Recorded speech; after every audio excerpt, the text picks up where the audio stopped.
I'm Anna Campbell, and I'm the Development Director for PHAROS Parenting, formerly SCAN of Iredell. So PHAROS Parenting has kind of a unique story. I love history, so I'll give you a little bit of the backstory. In the 1970s, Amy Isley she's still a social worker. She's retired now, but she was a social worker, but also a foster care parent who took care of a little boy named Billy, who had been severely maltreated. Billy ended up passing away, and it became Amy's mission that less children would have to suffer abuse and maltreatment in her community. So she started a Parents Anonymous group in Iredell County in the 70s, and then eventually, under the umbrella of the Winston-Salem Stop Child Abuse Now Exchange Parent Aid Center, PHAROS Parenting was born. It was Stop Child Abuse of Iredell County. So we were under their umbrella for 4 years, and then in 1991 we became incorporated as our own entity. So we were SCAN, so Stop Child Abuse Now, from 91 until 2020 when we changed our name. And it's now PHAROS Parenting. PHAROS means lighthouse, if you think about the lighthouse of Alexandria. And that's what we want to be for families here. We want to be a parent education center where no matter who you are, no matter what you look like, or any struggles that you're having, you can come and see us and seek that light. So we offer so many services, and that's a lot of the reason why we changed our name, because we're a parent education center. And the result of that, of course, is child abuse prevention. But we do free parenting classes. We do Parent Aid, which is our flagship program. It's in-home, average of 14 months. We work one-on-one with families who are struggling with a variety of different things. A lot of what we do is breaking generational cycles of abuse. You don't know what you don't know. If you didn't have that parent, that caregiver, that coach or babysitter to show you the way, you just don't have those skills and tools to do better for your children.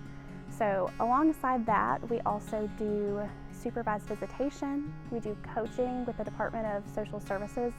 So that goal is to shorten the time in foster care. It's supervised visitation at our facility, but a licensed clinical social worker is coaching you through that to build some tools to use with your children whenever you get custody back. We also do workshops and all kinds of different things for the community and partnering with other agencies. Yeah, absolutely. So this one is difficult to talk about sometimes, but I've been watching his video. We took a video of him not long ago. So Ricky, he had part-time custody of his children. He was more of the children came to him on the weekend.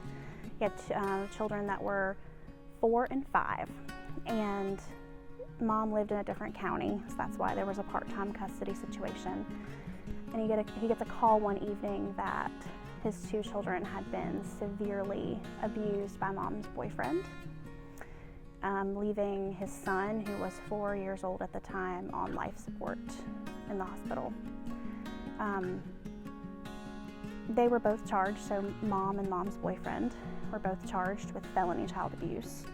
And Ricky found himself a full-time dad with 2 children, and he had never been a full-time dad before. So he actually started with parenting classes, and he was just a star student in those, was soaking up all the information, telling us everything that he had learned and how he was using it at home. And then he loved that so much that he rolled into Parent Aid. So they worked one-on-one in home, and he just talked so fondly of his children and how far they had come. Cash, who had suffered the most detrimental abuse, actually made a full recovery, and they were doing so well in school. He was teaching him to play guitar. Winter, who is his little girl, they would play Barbies, and everything's pink and purple, and he would let her do makeup, and he learned skills and tools from us, and then he put in the work himself to build those relationships with his children. So that's what we do.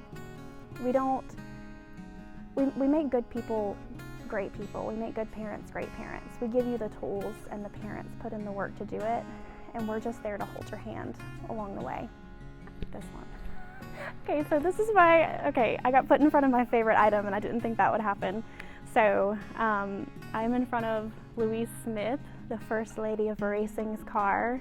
It's a 1930s Ford, and I think it's awesome because she was such a trailblazer for women and minorities in the racing industry, running from the cops and hiding racing from her husband, and tons of car crashes and crazy things happened, but she really was an advocate, and she was 100% authentically herself, which is why I love it so much.